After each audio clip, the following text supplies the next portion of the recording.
प्रेक्षकांनो, कमळी या मालिकेच्या आजच्या भागामध्ये आपण जबरदस्त ट्विस्ट पाहणार आहोत. हो प्रेक्षकांनो, आज मालिकेमध्ये आता रोहितचा घाणेरडा डाव आपल्याला बघायला मिळणार आहे. तर हो, आता रोहितने नेहमीच आता ऋषीच्या विरोधात नयनताराला भडकवण्याचा प्रयत्न केलेला आहे आणि नयनताराचं ऋषीवर खूप प्रेम असते, त्यामुळे कधी तिने रोहितच्या गोष्टीला सिरियसली घेतलेलं नसतं. पण आता रोहित असा काही फंदा टाकणार आहे की चक्क आता नयनतारा रोहितच्या जाळ्यात अडकून आता ऋषीच्या विरोधात खूप मोठा मास्टर प्लॅन करणार आहे आणि कमळीला आणि ऋषीला कसं वेगळं करायचं आणि कमळीविषयी आता हा रोहित काही वेगळाच मास्टर प्लॅन खेळत आता ऋषीला चक्क नयनताराच्या डोळ्यातून उतरण्याचा प्रयत्न करणार आहे. तर हो, आता हा रोहितचा घाणेरडा डाव नेमका काय असणार आहे हा आपण या व्हिडिओद्वारे पाहणार आहोत, म्हणून प्रेक्षकांनो व्हिडिओ शेवटपर्यंत पहा.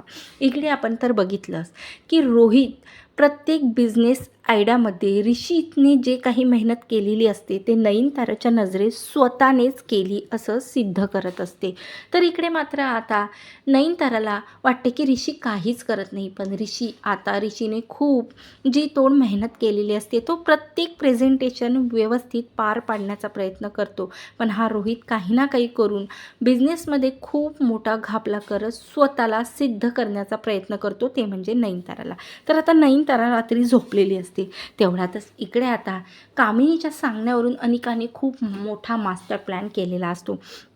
तो मास्टर प्लॅन असा की त्या मास्टर प्लॅनमध्ये आता इकडे खूप ऋषीचे आणि कमळीचे छोटे छोटे क्लिप बनवून व्हिडिओ करून आता त्याने नयनताराला व्हॉट्सअप केलेले असतात. आता नयनतारा ते क्लिप बघते आणि सकाळ झाल्यावरती ते सर्व क्लिप रोहितला दाखवते. तरीसुद्धा आता लगेच नयनतारा बोलते की हा रोहित मला न सांगता ऋषी आता सिद्ध टेकला गेलेला आहे.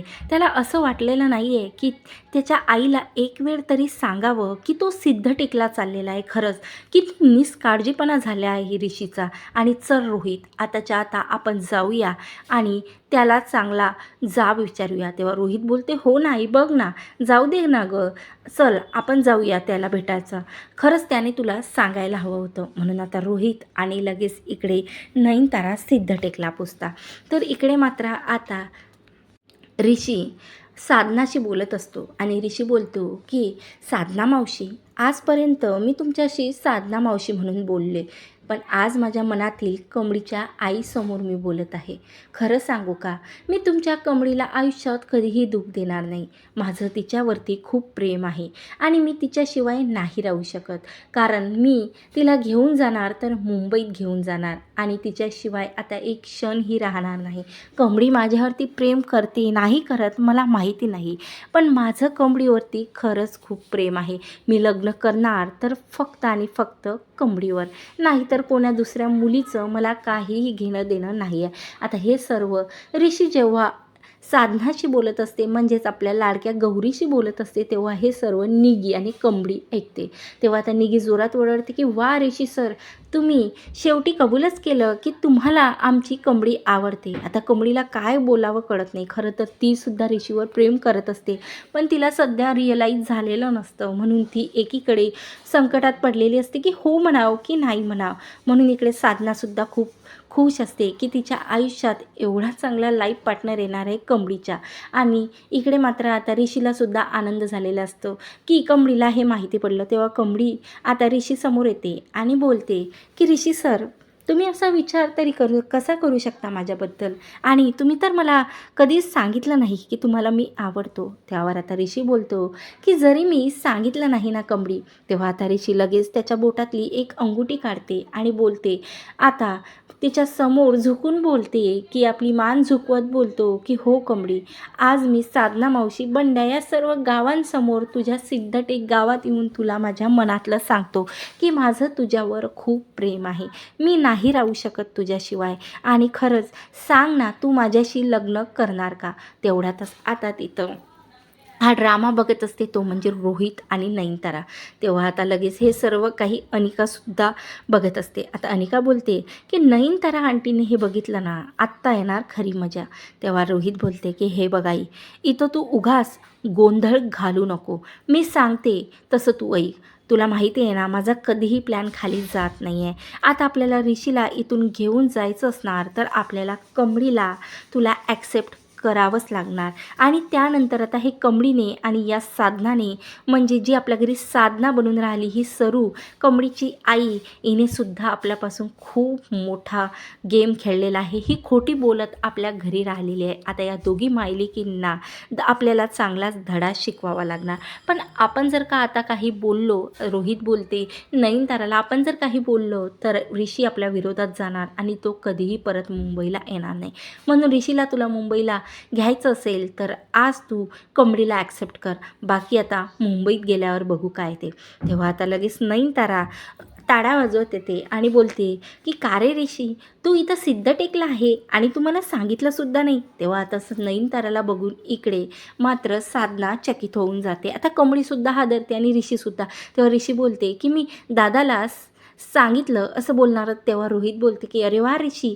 आता इकडे ऋषीचे शब्द तो बोलूच देत नाही तोंडातले आणि बोलते की अरे वा, इथं कमळीला तू प्रपोज करते. आणि तिकडे आई माहिती आहे का किती चिंतेत पडली होती की ऋषी आणखीनसुद्धा का आला नाही, यायचं होतं ना ऋषी, एवढा वेळ कोणी लावते का बरं.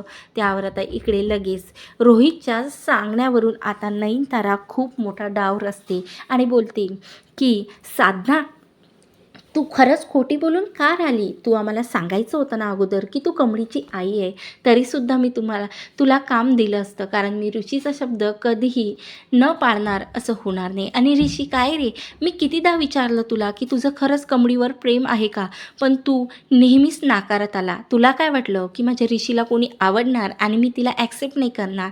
खरंच आज मी सर्व गावकऱ्यांसमोर सांगते की कमळीच्या आता खांद्यावर हात ठेवते आणि मिठी मारते आणि तिच्या चेहऱ्याहून नयनतारा खूप मोठा मास्टर प्लॅन करत आता तिच्या चेहऱ्याहून प्रेमाने हात फिरवण्याचं नाटक करते आणि बोलते की ऋषी, कमळीच माझी सून होणार. कारण आता तिला असं वाटते तिने जर असं केलं नाही तर ती आता ऋषीला कधीही परत मुंबईत येणार नाही, तिला असं वाटते. आणि इकडे रोहितचा सुद्धा घाणेरडा डाव असते की कशाप्रकारे आता आईने या लग्नाला होकार द्यावा आणि नाकार दिल्यानंतर आता ऋषीने घर सोडून कुठंतरी दूर निघून जावं, असा डाव आता रोहितने खेळलेला असतो. पण खरंच या आता नयनताराच्या आणि ऋषीच्या डावामध्ये ही भोळी भावळी कमळी फसणार का.